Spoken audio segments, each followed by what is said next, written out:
আসসালামু আলাইকুম বন্ধুরা। মানুষ যে এত প্রতিভাবান হতে পারে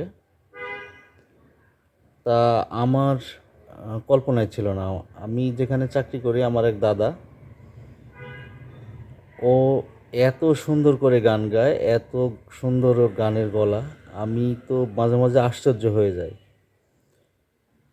তো যখন মনটা খারাপ থাকে মনে হয় অরিজিনাল শিল্পীর চাইতেও দরদ দিয়ে সে গানগুলো গাচ্ছে। যখন মনটা খারাপ থাকে আমি তাকে ডাকি, লোকজন না থাকলে, কাজকাম না থাকলে তাকে ডাকি, ডেকে ওনার গান শুনি।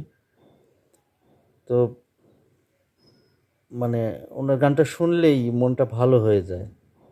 এত সুন্দর গানের গলা আর এত দরদ দিয়ে গানগুলো গায়। আমি মাঝে মাঝে চিন্তা করি যে এগুলো প্রতিভা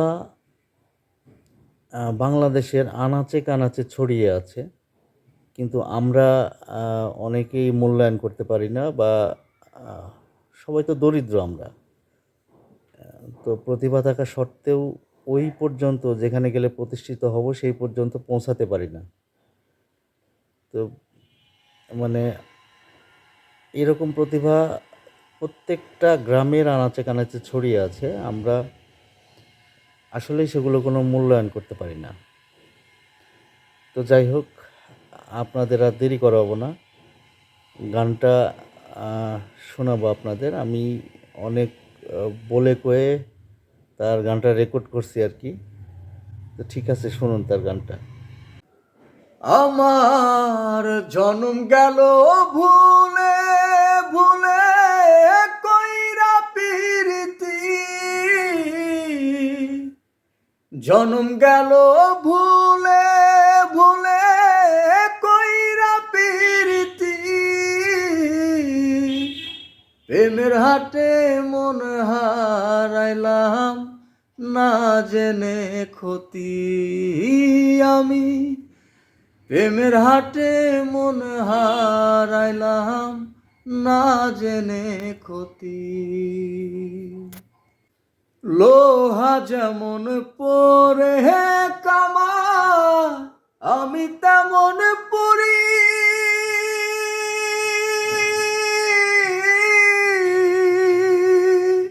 আর কত কাল পূর্বে আমায় হইয়া কামারি, তুই হইয়া কামারি। লোহা যেমন পরে কামার আমি তেমন পুরি,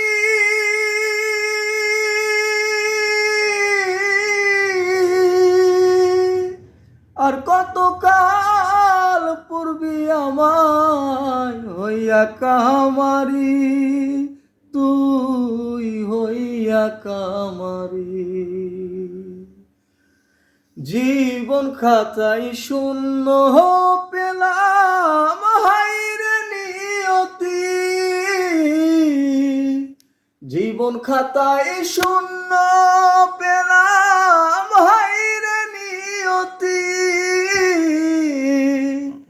প্রেমের হাটে মনে হারাইলাম না জেনে ক্ষতি আমি, প্রেমের হাটে মন হারাইলাম না জেনে ক্ষতি।